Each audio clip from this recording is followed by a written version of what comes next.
De ti dependeremos, Señor, en todo momento. Ayúdanos a vivir vidas que vivan en todo momento en dependencia de ti, Señor. Ayúdanos a que nunca dependamos de nuestras propias fuerzas, Señor, porque vemos el ejemplo de muchas personas en la Biblia, muchos hermanos. Vemos el ejemplo de Pedro, Señor, de que al principio confió en sus propias fuerzas y le confesó a Jesús de que jamás lo negaría, que si era posible ir a la muerte, lo iría, y al final terminó negándolo, Señor. Ayúdanos a confiar en ti. Pero vemos también de que el apóstol Pedro, después de ese evento, vivió una vida de completa confianza en ti, nunca más volvió a confiar en sus propias fuerzas. Señor, ayúdanos a ver estos ejemplos y aplicarlos en nuestra vida, Señor. En el nombre de Jesús, amén. Bueno, hermanos, les voy a invitar que abran sus Biblias en la carta de los Romanos, capítulo 12. Romanos, capítulo 12. Y quisiera comenzar con una pregunta, hermanos. Si tuvieras que escoger un libro de la Biblia, ¿cuál libro escogerías? A ver, alguien, ¿qué libro escogerías? Mateo.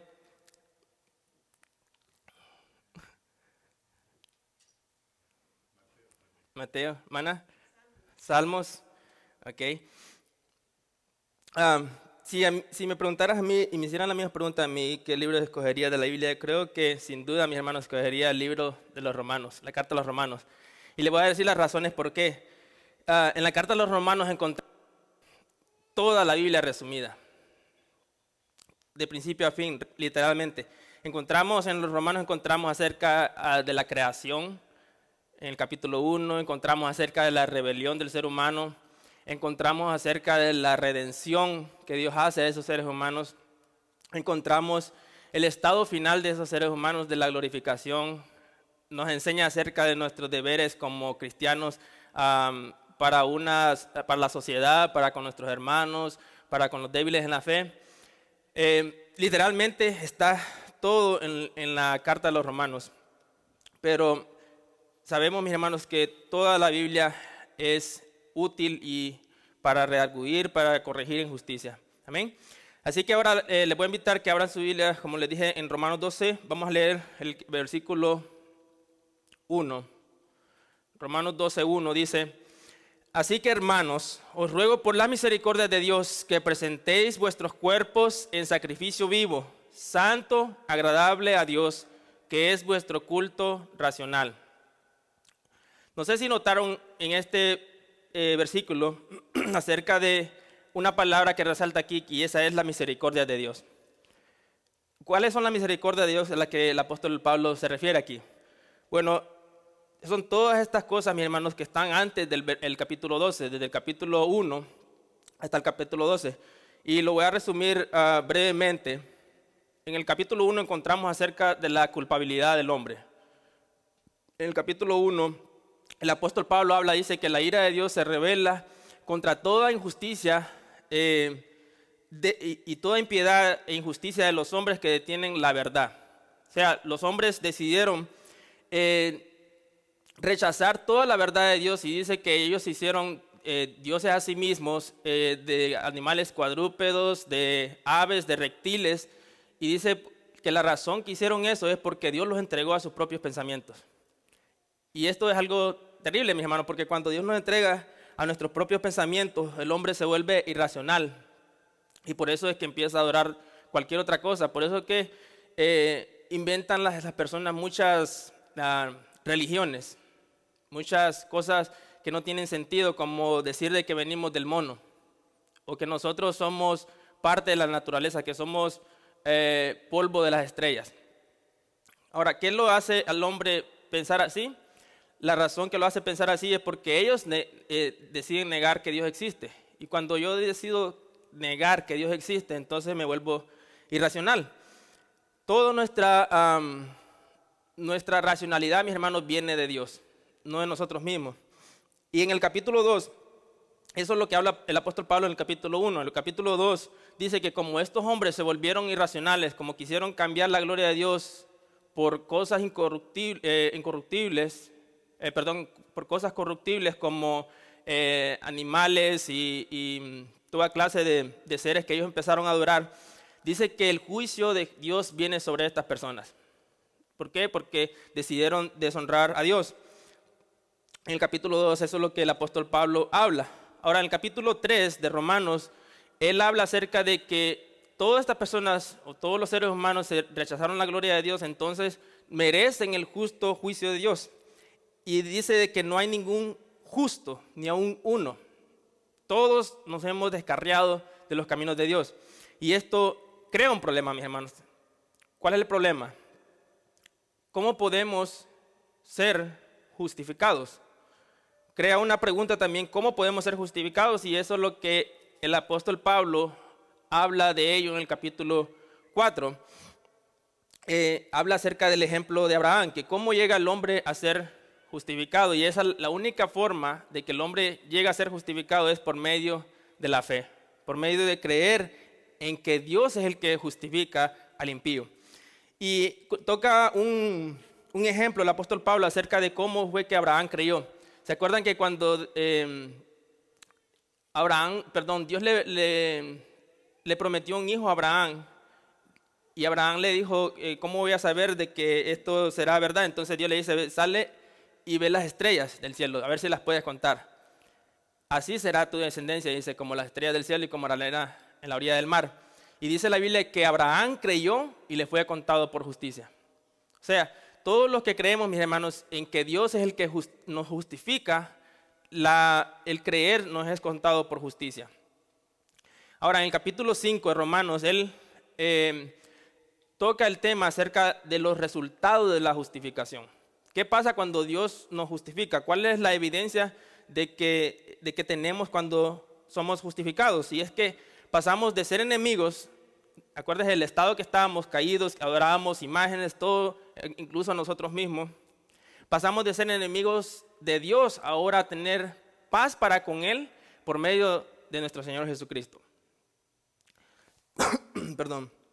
En el capítulo 6, Él habla acerca de que ya que ahora hemos sido justificados, que ahora tenemos paz para con Dios, debemos de vivir vidas muertas al pecado. Y eso es lo que toca en el capítulo 6. Debemos vivir vidas muertas al pecado. No debemos perseverar en el pecado para que la gracia sobreabunde. Él hace la pregunta, ¿perseveraremos en el pecado para que la gracia sobreabunde? Dice, en ninguna manera, porque aquellos que han sido justificados, ¿cómo pueden vivir otra vez en las obras de la carne? Es imposible. No debemos, mis hermanos, tampoco abusar de la gracia porque estamos bajo la gracia y no bajo la ley. La gracia, mi hermano, no es una licencia para que podamos seguir pecando, sino que debemos crecer en santificación. Amén. En el capítulo 7, ya que nosotros hemos crecido y ahora estamos en un proceso de santificación, dice el apóstol Pablo. En el capítulo 7, Pablo nota un problema en este proceso. ¿Y cuántos lo han notado? En el capítulo 7, el apóstol Pablo dice que el pecado, habla acerca del pecado que mora en nosotros. Dice Pablo que cuando yo quiero hacer el bien, termino haciendo el mal que no quiero. Y dice en esta parte donde el apóstol Pablo lo lleva a decir, miserable de mí, ¿quién me librará de este cuerpo de muerte? Y él dice, gracias a Dios por Jesucristo, porque ahora, aunque en mi carne dice, quiero hacer el mal, con mi mente termino haciendo lo que Dios quiere. Ahora, Jesucristo, mis hermanos, está de nuestra parte. En el capítulo 8, el apóstol Pablo habla acerca de que ahora que Cristo está en nuestra parte, que Él es el que nos rescata de nuestro cuerpo de muerte, del cuerpo que nos quiere, de la carne que nos quiere llevar a pecar todo el tiempo. Él lo lleva a decir que no hay ninguna condenación para los que están en Cristo Jesús. Aquel dice que nos llamó, nos predestinó y nos glorificará, como lo cantamos. Ahora, en el capítulo 8, mis hermanos, el apóstol Pablo dice que somos más que vencedores por medio de aquel que nos llamó. y nos rescató por medio de Jesucristo. Nada, mis hermanos, nos podrá separar del perfecto amor de Cristo. Ni la vida, ni la muerte, ni los ángeles, ni los principados, ni las potestades, nada nos podrá separar de su perfecto amor. Ahora, en el capítulo 9, él habla acerca de algo que le da mucha tristeza a él. Y es que él siente tristeza por sus hermanos israelitas en la carne. Dice en una parte, en el capítulo 9, lo lleva a decir en el versículo 1, dice: verdad digo en Cristo, no miento, y mi conciencia me da testimonio en el Espíritu Santo, que tengo gran tristeza continua y dolor en mi corazón, porque deseara yo mismo ser anatema, o sea, ser maldito, separado de Cristo por amor a mis hermanos, los que son mis parientes según la carne. Ahora, el apóstol Pablo, mis hermanos, siente mucha tristeza por sus hermanos israelitas, de que lo lleva a decir esto, y este no es la primera persona que hace este comentario. ¿Se acuerdan quién él hizo esto? Le dijo a Dios esto también en el Antiguo Testamento. Moisés.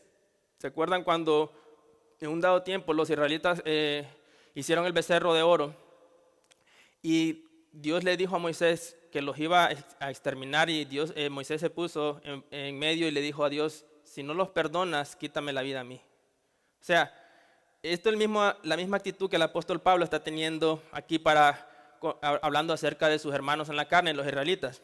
Pero al final del capítulo 9, el capítulo famoso que conocemos acerca de que Dios ha hecho una elección. El apóstol Pablo reconoce que Dios ha hecho una elección y que a algunos Dios les dará misericordia y a otros les dará justicia. Esto es lo que conocemos cuando leemos acerca de que la salvación no es del que quiere ni del que corre, o sea, sino del que Dios tiene misericordia. No es que nosotros, mis hermanos, cuando el apóstol Pablo dice, no es del que quiere ni el que corre, claro, porque ninguno de nosotros quiere ser salvo en nuestro estado de caído. Ahora, en el capítulo 10, el apóstol Pablo habla acerca del privilegio de compartir el evangelio. Acuérdate, mis hermanos, veamos el proceso, acordémonos del proceso en que venimos. Éramos enemigos de Dios, no éramos justos, Él nos justificó, morimos al pecado, Cristo está de nuestra parte, fuimos elegidos y seremos glorificados, y ahora Dios nos ha dado el privilegio de ser sus representantes ante un mundo caído. Imagínate que el presidente de los Estados Unidos te dijera que ahora vas a ser su embajador y que vas a ir a otras naciones a representarlo a él. ¿Cómo te sentirías? Imagínate, mis hermanos, este es el privilegio. A veces pensamos que predicar el evangelio es algo, una tarea difícil que debemos hacer, pero no, es un privilegio grandísimo, mis hermanos, que el Dios del universo, que Él puede enviar un ángel para predicarle a todas las personas, que te escoja a ti y a mí para que les prediquemos el evangelio a las personas, para que seamos sus representantes. El apóstol Pablo dice acerca de esto en otra carta, de que nosotros somos los que representamos a Dios y le decimos a la gente: reconcíliense con Dios. En el capítulo 11, el apóstol Pablo habla acerca del remanente de Israel y dice que hay un remanente que Dios se ha guardado, o sea, algunos israelitas no rechazarán a Cristo. Y también habla acerca de la salvación a los gentiles. En el plan eterno de Dios dice que en el Antiguo Testamento decía que Dios había separado le había dicho a los israelitas, a los gentiles: estos no son mi pueblo, pero en un tiempo ellos serán llamados mi pueblo, o sea, los gentiles. Y al final, mis hermanos, del capítulo 11, el apóstol Pablo lo lleva a decir que los israelitas se rebelaron contra Dios. Los israelitas se rebelaron contra Dios, no quisieron saber nada de Cristo. Entonces Dios se vuelve para salvar a los gentiles. No es que cuando Dios llama a los israelitas, Él tenía un plan B para con los gentiles, no. Este era en un plan eterno. Dios había ordenado, orquestado de que esto iba a ser así. Dios llama a los israelitas, pero los israelitas deciden no atender al llamado de Dios, entonces Dios se vuelve para con los gentiles. Y la razón de que lo hace, dice Pablo, es para provocar a los israelitas a hacerlos. No sé si cuando hemos intentado con nuestros niños de que le da un juguete a uno de ellos, pero no lo quiere agarrar. Entonces se lo ofreces a otro niño que no es su hermano, y cuando ve que el otro lo va a agarrar, entonces ya él lo quiere agarrar. Bueno, esto es lo que Dios está haciendo con los israelitas. En el versículo 32 y 36 del capítulo 11, el apóstol Pablo dice, al final dice, porque Dios sujetó a todos en desobediencia, o sea, los gentiles y los israelitas, para tener misericordia de todos. Oh profundidad de las riquezas de la sabiduría y de la ciencia de Dios, cuán insondables son sus juicios e inescrutables sus caminos. Porque ¿quién entendió la mente del Señor? ¿O quién fue su consejero? ¿O quién le dio a él primero para que le fuese recompensado? Porque de él y para él son todas las cosas, a él sea la gloria por los siglos. Amén. Ahora, mis hermanos, resumiendo estos 11 capítulos, es rápido, llegamos al capítulo 12, ¿verdad? Resumiendo estos 12 capítulos, estas son las misericordias de Dios, mis hermanos, de las que habla el apóstol Pablo. Por eso es que debemos leer el contexto para que podamos entender a qué se refiere con la misericordia de Dios. Dice que éramos enemigos, no éramos justos. Él nos justificó, morimos al pecado. Cristo está en nuestra parte. Fuimos elegidos y seremos glorificados. Dios nos ha dado el privilegio de ser sus representantes al compartir el evangelio de la paz. En el plan soberano de Dios, la rebelión de Israel provocó nuestra salvación, y nuestra salvación provocará la salvación de Israel. Ahora, esto es lo que lo lleva al apóstol Pablo a decir en el capítulo 1, leamos, en el capítulo 1 dice, así que hermanos, os ruego por la misericordia de Dios, que presentéis vuestros cuerpos en sacrificio vivo, santo, agradable a Dios, que es vuestro culto racional. Versículo 2, no os conforméis a este siglo, sino transformaos por medio de la renovación de vuestro entendimiento, para que comprobéis cuál sea la buena voluntad de Dios, agradable y perfecta. Ahora, estas son las misericordias de Dios, mis hermanos, de la que el apóstol Pablo habla. Ahora desempaquemos estos dos versículos. Nuestro tema de hoy se llama Mi respuesta a las misericordias de Dios. Mi respuesta a las misericordias de Dios. Ahora piensa por un momento, mis hermanos, ¿cómo deberían responder en sus vidas diarias aquellos que han sido justificados por la gracia de Dios? Todas estas bendiciones que Dios nos ha dado, mis hermanos, nuestra vida debería ser una vida en completa obediencia a Dios, porque vemos lo misericordioso que Dios ha sido para con nosotros. Y en el versículo 1, mis hermanos, el apóstol Pablo habla acerca de que debemos presentar nuestro cuerpo en sacrificio vivo, santo, agradable a Dios. Ahora, los israelitas en el Antiguo Testamento, ellos presentaban sacrificios de animales para sus propios pecados. Ellos llevaban el animalito ante el sacerdote para que él hiciera expiación por ellos. Ahora, el apóstol Pablo, mis hermanos, habla de que en el versículo 1, que ahora nosotros ofrecemos sacrificios no de animales, sino que nuestros propios cuerpos son ese sacrificio. No es para perdón de pecados tampoco. Ahorita lo vamos a ver por qué razón es. La razón, mis hermanos, es porque este sacrificio no es muerto, sino que es un sacrificio vivo. Es porque ahora nosotros somos ese sacrificio. Veamos que nosotros, en este texto, nosotros somos el sacrificio, el sacerdote y el templo. ¿Te acuerdas que en el Antiguo Testamento las personas traían el animalito ante el sacerdote y el sacerdote lo sacrificaba en el templo? Ahora veamos Romanos capítulo 6, versículo 13. Romanos capítulo 6, versículo 13.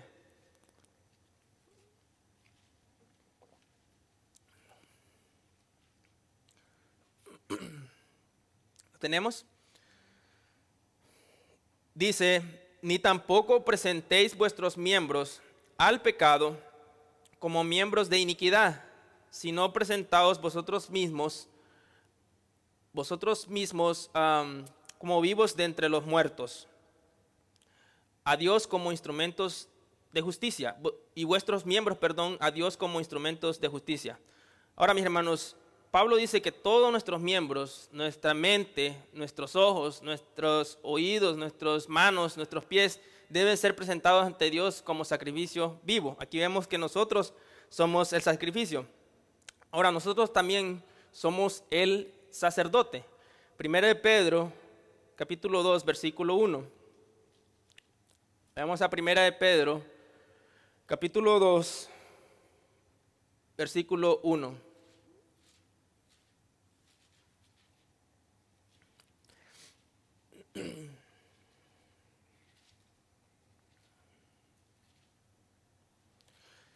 Dice, también vosotros como piedras vivas, sed edificados como casa espiritual para un sacerdocio santo, para ofrecer sacrificios espirituales aceptables a Dios por medio de Jesucristo. Si vemos ahí que nosotros somos el sacerdote también. Y entonces, mis hermanos, ¿te acuerdas que el sacerdote debía vivir una vida en santidad cuando iba a ofrecer sacrificios a Dios? Ahora, nosotros también, mis hermanos, el apóstol Pablo nos dice aquí que debemos de vivir vidas santas delante de Dios. Y también nosotros somos el templo. 1 Corintios 6, 19. 1 Corintios, capítulo 6, versículo 19 dice, ¿o no sabéis que vuestro cuerpo es templo del Espíritu Santo, que está en vosotros, el cual tenéis de Dios y que no sois vuestros?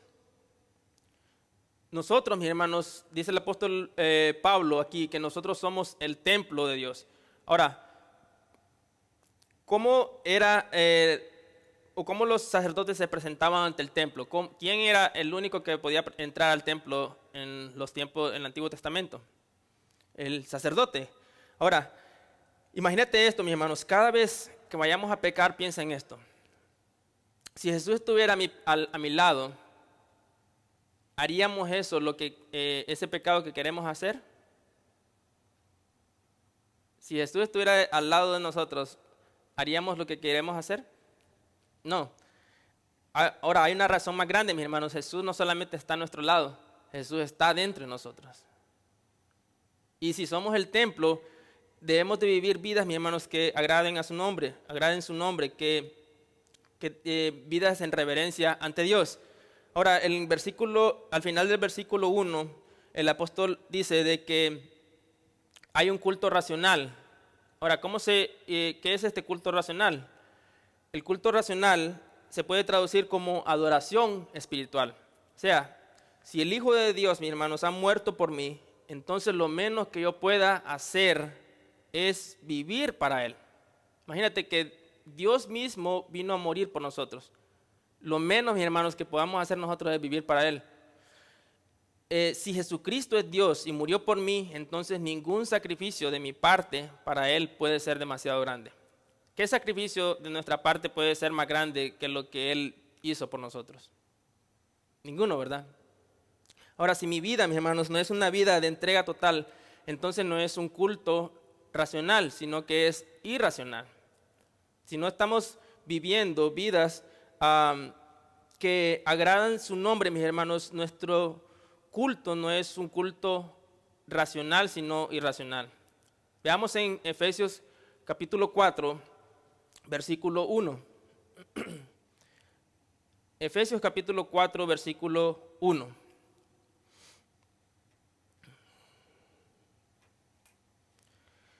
Dice, yo pues, ¿lo tenemos? Vamos a esperar un poquito. Amén. Yo pues, preso en el Señor, os ruego que andéis como es digno de la vocación con que fuisteis llamados. Ahora, la palabra aquí, mis hermanos, digno, en griego es axios, que significa, como la idea es una balanza. ¿Te acuerdas de las balanzas antiguas que tenían un contrapeso aquí y aquí le ponías el peso de lo que querías pesar? Y se acuerdan que si la balanza no estaba equilibrada, entonces este peso era incorrecto. Bueno, la idea de Pablo aquí es de que nuestra vida debe ser una vida que aquí está el sacrificio de Cristo y aquí está nuestra vida.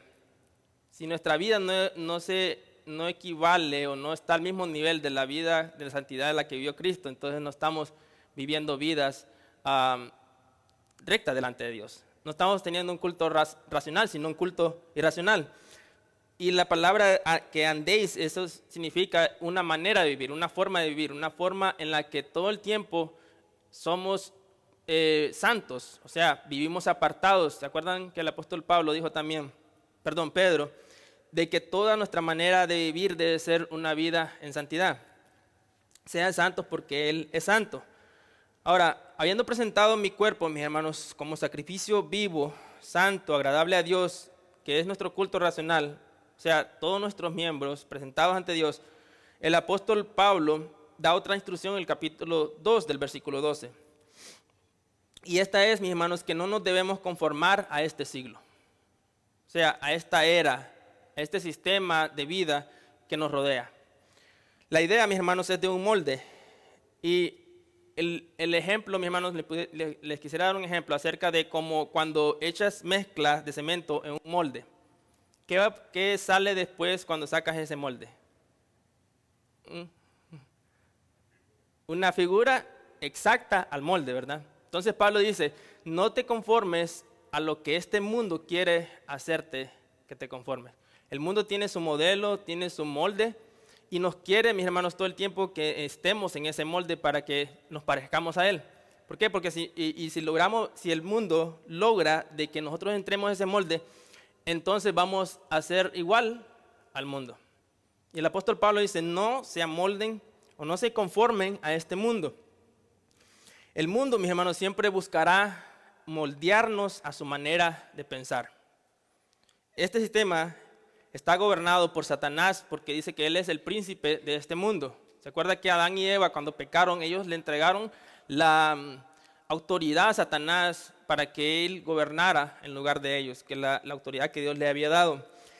Satanás es el príncipe de este mundo, según 2 Corintios 4:4, Juan 14:12-31, Juan 14:30 y Juan 16:11. Ahora, todos mis hermanos, los inconversos, están sujetos a Satanás. Digo las citas otra vez, mis hermanos, por si está copiando. 2 Corintios 4:4, Juan 12:31, Juan 14:30 y Juan 16:11. 2 Corintios 4:4, Juan 12:31, 14:30 y 16:11. Ahora, todos los inconversos, mis hermanos, están sujetos a la voluntad de Satanás. Y también él intenta que nosotros también estemos sujetos a esa voluntad de él. Él trata de atraer y retener a las personas por medio de los deseos de los ojos, de los deseos de la carne y la vanagloria de la vida, como dice en 1 Juan 2:10.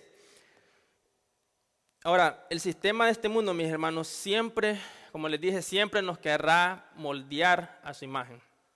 Ahora, los deseos de los ojos, ¿a qué se refiere el apóstol Juan cuando habla acerca de los deseos de los ojos? Bueno, las cosas que vemos. Sabemos, mis hermanos, que el pecado habita en nosotros. El apóstol Pablo dice que en mí, o sea, en mi carne, dice, no habita el bien. No hay nada bueno en nuestra carne. Lo único bueno la razón por que nosotros hacemos cosas buenas, mis hermanos, es por la gracia de Dios. No hay razón en nosotros por las cosas que nosotros hacemos provienen de nosotros, sino que provienen de Dios. Sabemos, mis hermanos, que el pecado habita en nosotros, pero, mis hermanos, si vemos cosas inapropiadas en la televisión, en el teléfono, en la computadora, o visitamos ciertos lugares, eso alimentará nuestros malos deseos. y terminará moldeando nuestra mente. El apóstol Pablo le dice a Timoteo que debes huir de las pasiones juveniles. O sea, debes huir de las fornicaciones. ¿Se acuerdan cómo José terminó huyendo de la esposa de Potifar?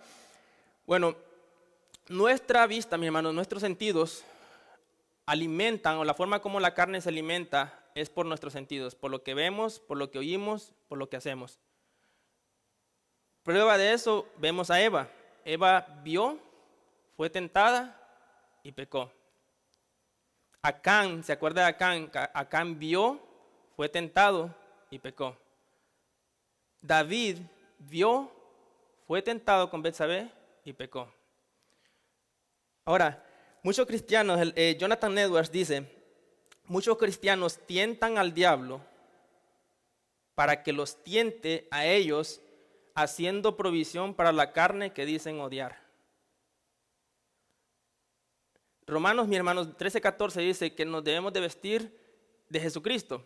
Debemos de vestirnos de Jesucristo y no proveer para los deseos de la carne. O sea, ahí vemos, mis hermanos, la vivificación. O sea, nos estamos vistiendo de Cristo, nos quitamos nuestro ropaje, nos estamos vistiendo de Cristo, y también la mortificación. No proveemos para los deseos de la carne. ¿Por qué? Porque cuando alimentamos nuestra carne terminará controlándonos. Y el apóstol Pablo también habla en Gálatas de que la carne está en contra del espíritu y el espíritu en contra de la carne. Dice, y que estos dos se oponen para que no hagas lo que quieres. O sea, la carne no quieres que busque de Dios y el espíritu no quieres que obedezca a la carne. Entonces siempre vamos a tener esa batalla entre nosotros. La carne, mis hermanos, como les dije, usa tus sentidos para alimentarse. Lo que vemos, lo que oímos, nuestro tacto, sabor, todo lo usa nuestra carne. Por eso que el apóstol Pablo, lo leímos en Romanos 6:13, creo, que dice que ahora debemos presentar nuestros miembros como instrumentos de justicia, no como lo hacíamos antes.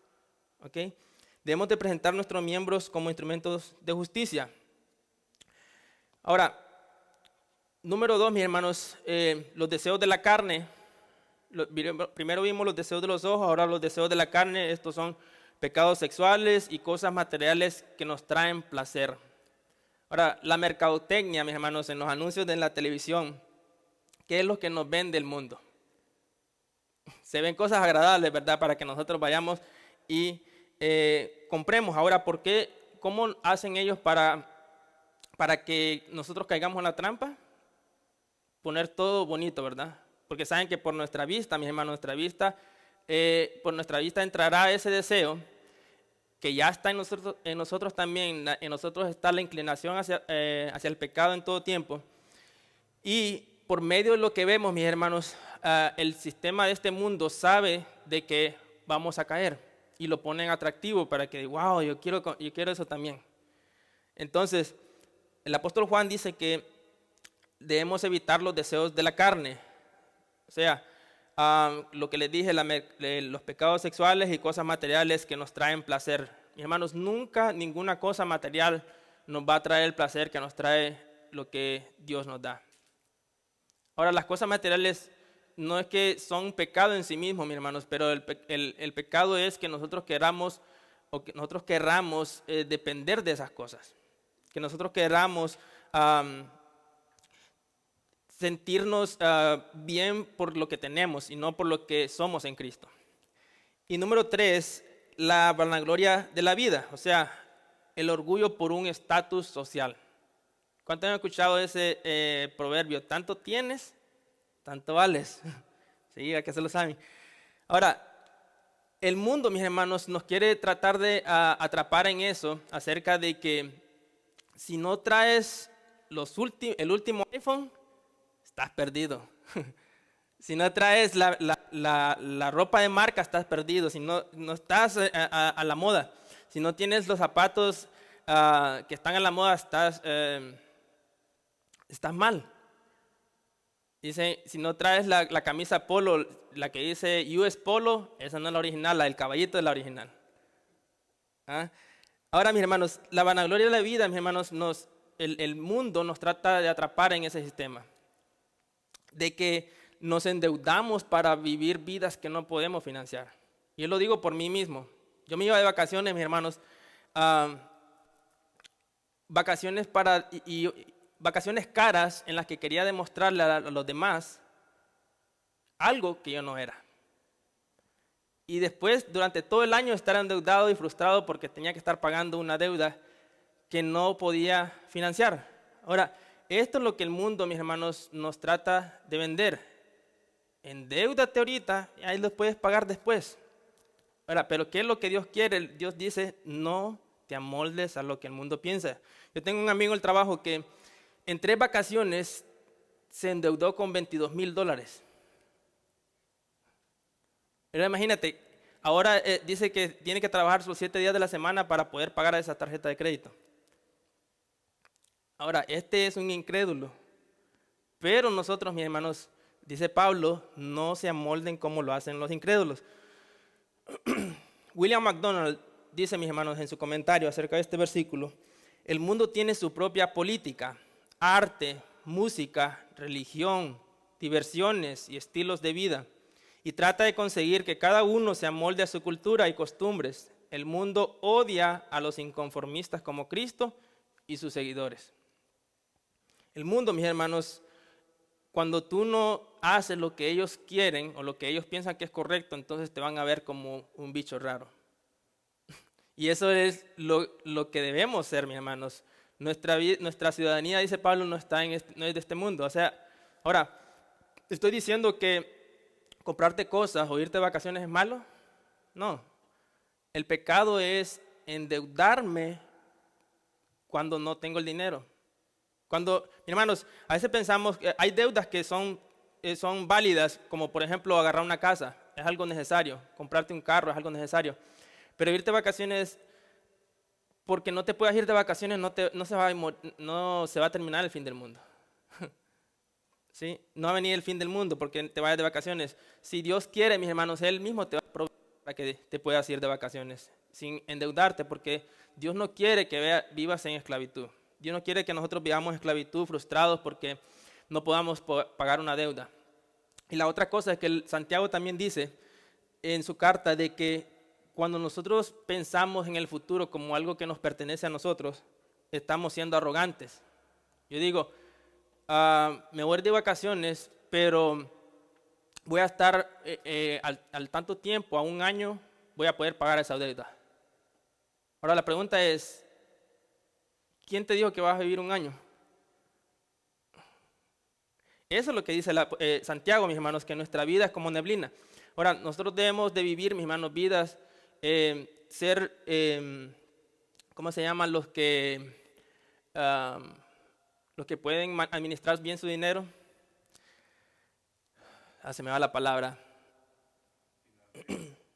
No, cuando usted puede administrar bien su dinero, que debemos administrar bien nuestro dinero, nuestra forma de vivir, no vivir endeudados con cosas que son innecesarias. Ahora, Pablo dice, no te amoldes a este mundo. Una pregunta, mis hermanos, a lo que hemos visto ahorita, ¿cómo es nuestra forma de vivir? Para todos. ¿Mi vida se parece a lo de los incrédulos? En la forma como veo televisión, en la forma como uso mi tiempo, en cómo uso mis finanzas, en cómo me divierto, en cómo me visto, en cómo hablo, en cómo trato a los demás, en cómo me comporto en mi trabajo. ¿Soy honesto en mi trabajo? ¿Soy honesto para con los demás? ¿Pueden ellos notar la diferencia en mi vida? Si esto no es así, mis hermanos, entonces estamos viviendo vidas conforme al sistema de este mundo. Y eso es lo que dice el apóstol Pablo, que mi vida debe ser diferente, debe vivir una vida transformada.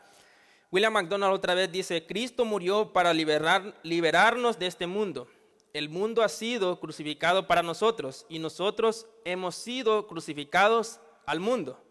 Sería una absoluta deslealtad por parte de los creyentes amar al mundo. Todo aquel que ama al mundo, dice Juan, es enemigo de Dios. O Santiago, creo. Amar el sistema de este mundo, mis hermanos, nos convierte en enemigos de Dios. ¿Por qué? Porque Jesús dijo, mi reino no es de este mundo. Ahora, Pablo dice, no te conformes a este siglo, sino transfórmate por medio de la renovación de vuestro entendimiento. Vemos ahí mortificación, ahora vivificación. No te conformes, pero transfórmate. No te quedes en no conformarte. Ahora, vamos a ver qué significa ser transformado o qué significa transformar nuestro entendimiento. Significa, mis hermanos, un cambio profundo y continuo en cómo pensamos, pasando de los valores del mundo a la forma en cómo Dios piensa.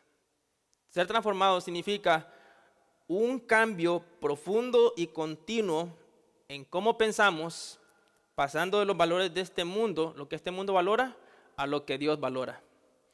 Ahora, ¿qué implica y qué nos va a costar? Implica, mis hermanos, que debemos vivir vidas que no se conforman al mundo. Debemos negarnos a nosotros mismos. ¿Se acuerdan que Jesús dijo, si quieres ser mi discípulo, debes tomar tu cruz y negarte a ti mismo todos los días? Número 2, debe haber un cambio interior en nosotros. No es que nos cambiamos de afuera para adentro, sino el cambio debe ser de adentro hacia afuera.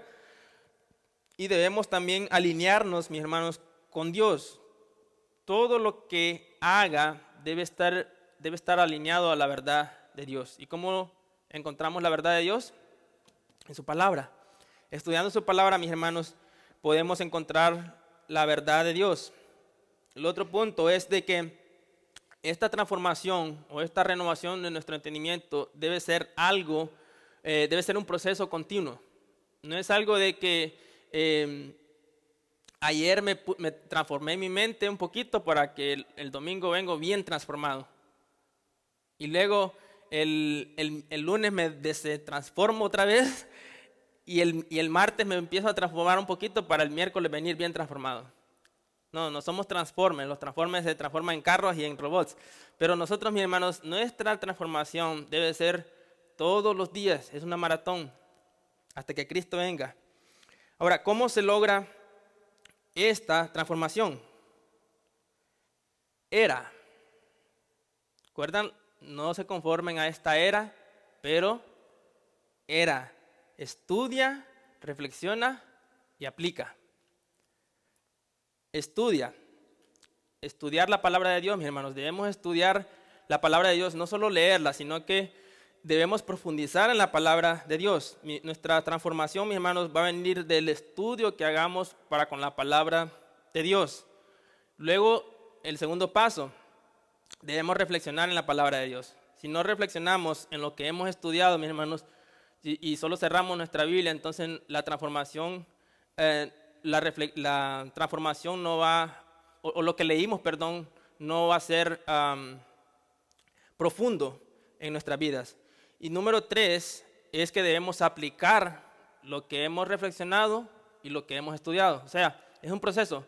Primero, estudiamos la palabra de Dios, profundizamos en ella, luego durante el día reflexionamos en lo que hemos estudiado y la transformación, mis hermanos, viene por la aplicación.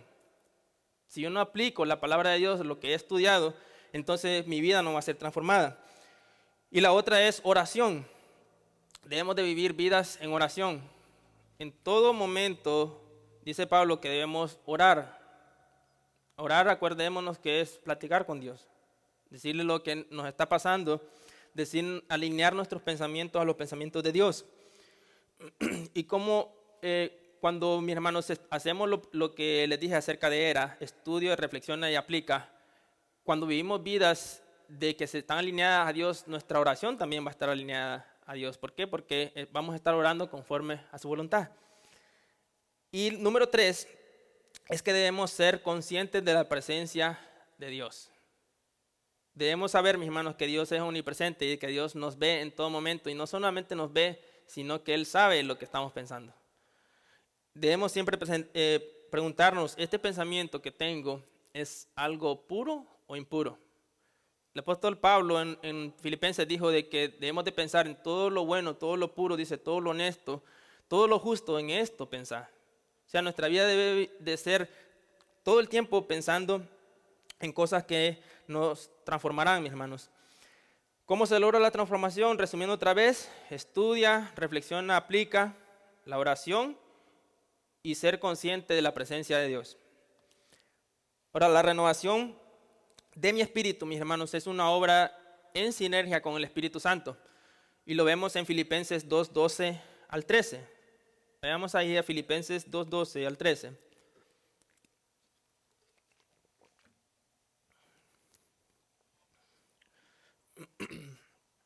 Filipenses 2:12 al 13 dice: por tanto, amados míos, como siempre habéis obedecido, no como en mi presencia solamente, sino mucho más ahora en mi ausencia, ocupaos en vuestra salvación con temor y temblor, porque Dios es el que en vosotros produce así el querer como el hacer por su buena voluntad.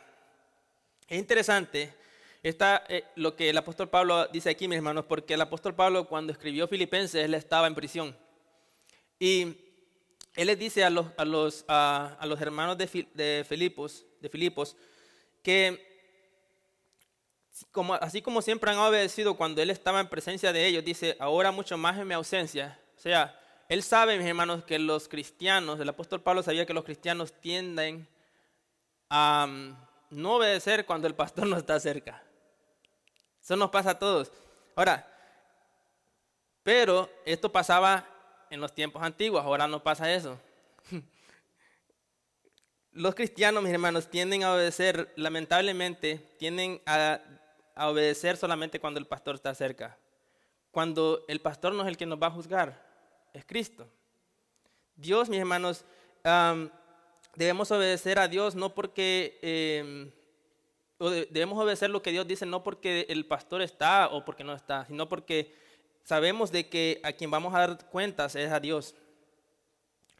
Y dice también, ahora mucho más en mi ausencia, dice, ocupaos en vuestra salvación con temor y temblor. Ahora, debemos aclarar algo aquí, porque lo que está hablando aquí el apóstol Pablo no está diciendo de que debemos de cuidar nuestra salvación, como algunos creen, sino que está diciendo, preocúpate o ocúpate en esas cosas que están concernientes a tu salvación. O sea, ¿cuál es lo concerniente a nuestra salvación? ¿Cuáles son esas cosas que debemos ocuparnos?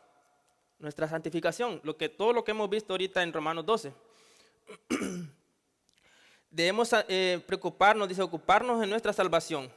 Si notamos, dice que debemos ocuparnos nuestra salvación. O sea, muchas veces venimos ocupándonos en la salvación de otros, en que otros sean santificados, cuando la responsabilidad de nosotros, mis hermanos, es nuestra santificación primeramente.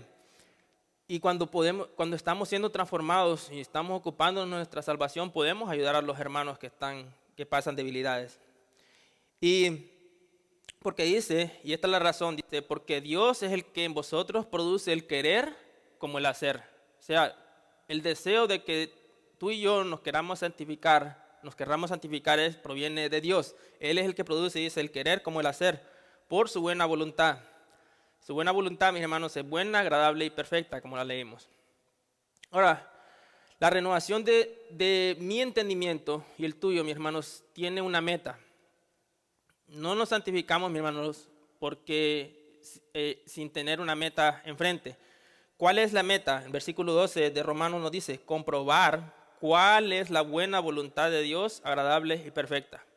¿Alguna vez te ha preguntado cuál es la voluntad de Dios para mi vida? ¿Cuántos se han hecho esa pregunta? Bueno, la encontramos aquí en 1 Tesalonicenses 4, 1 al 3. 1 Tesalonicenses 4, 1 al 3. Ahora vas a saber cuál es la voluntad de Dios para tu vida. 1 Tesalonicenses 4, 1 al 3.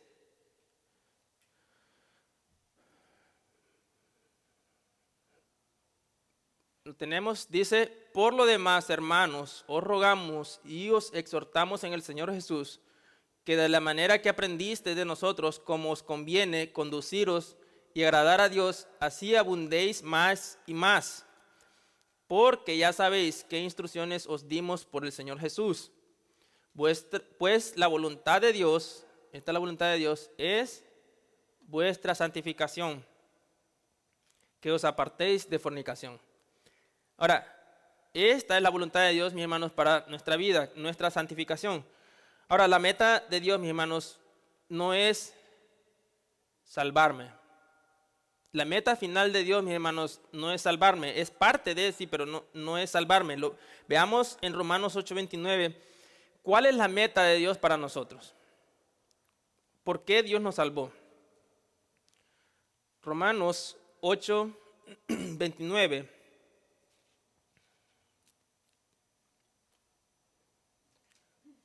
Romanos capítulo 8, versículo 29, ¿lo tenemos? Dice, porque a los que antes conoció, también los predestinó. ¿Para qué? ¿Cuál es la meta final de Dios? Para que fuesen hechos conformes a la imagen de su Hijo. Para que Él sea el primogénito entre muchos hermanos. La meta final de Dios, mis hermanos, es que yo me parezca a su Hijo. ¿Amén? Que yo me parezca a su Hijo y que finalmente sea creado a su imagen y semejanza como Él los creó a Adán y Eva al principio, ¿se acuerdan? Siempre la meta de Dios es que nosotros regresemos al principio antes de la caída. ¿Y cómo va a hacer eso? Transformando nuestra mente. Piensa, ¿cómo Jesús pensaba? Debemos de pensar como Jesús pensaba. Debemos actuar como Jesús actuaba. Debemos de vivir como Jesús vivía. Dice el apóstol Juan de que todo aquel que tiene esta esperanza se santifica así como, o se purifica así como Cristo es puro. Ahora, y para terminar, mis hermanos, veamos tres claves para transformar nuestro entendimiento y conocer la voluntad de Dios. Tres claves para transformar nuestro entendimiento y para conocer la voluntad de Dios. Y esto es resumir todo, aquí estamos resumiendo todo el mensaje. La primera es un cuerpo entregado. Acordémonos, yo soy el sacrificio, yo soy el sacerdote y yo soy el templo. La segunda es una vida separada. No debo dejarme moldear por este sistema mundano. Amén. No debemos moldearnos, no debemos dejar moldearnos por este sistema mundano. Y la tercera es una mente transformada. Acordémonos, estudia, reflexiona, aplica. Estudia, reflexiona, aplica. Solo así, mis hermanos, podemos aprender o podremos comprobar cuál es la buena voluntad de Dios, buena, agradable y perfecta. Amén. Así que vamos a orar. Señor, gracias te damos por tu palabra. Gracias por todas tus misericordias, Señor. Ayúdanos a que todos los días pensemos en tus grandes misericordias que tú has tenido para con nosotros. Misericordias es algo que no merecemos, Señor. Gracias porque cuando estábamos muertos en nuestros delitos y pecados, tú nos diste vida juntamente con Cristo. Tú nos rescataste, tú nos santificaste, Señor. Estás de nuestro lado, estás ayudándonos en nuestra santificación. Nos instruye, Señor, a cómo debemos de vivir. Gracias, Señor, te damos por esta palabra porque nos muestra acerca de que debemos de no conformarnos a este siglo. Debemos de presentar nuestros cuerpos como sacrificio vivo, santo, agradable a nuestro Dios. Este es nuestro culto racional, este es nuestro servicio. Para esta razón existimos. Ayúdanos, Padre Santo, a no conformarnos a lo que este mundo dice. Si este mundo dice, esto debes hacer, nosotros hacer lo contrario. No importa, Señor, quién lo diga. Debemos obedecer lo que tú has dicho, Señor. Tú dijiste, mi reino no es de este mundo. Y esa debe ser nuestra mentalidad también, Señor. Nuestra ciudadanía no está aquí, sino que está en los cielos. Sí, gracias te damos, Señor, por las cosas que nos permites tener en este mundo, porque provienen de ti, pero ayúdanos a no vivir vidas enfocadas, preocupándonos como lo hacen los incrédulos, Señor. Ayúdanos a que prediquemos el Evangelio, Señor, la gran comisión que nos has dado, que prediquemos a este mundo caído, amar a las personas que están en este mundo, así como tú los has hecho, Señor, y tú quieres que ellos se reconcilien también contigo, así como nosotros lo hicimos. Te rogamos, Señor, que tu palabra transforme nuestras vidas y nos ayude a crecer más y más. En el nombre de Jesús, amén. Bueno, hermanos, vamos a entrar en las preguntas y respuestas, si las hay, y si no, vamos a pasar a la página si hay preguntas. Y si no, vamos a quedar despedidos. Amén.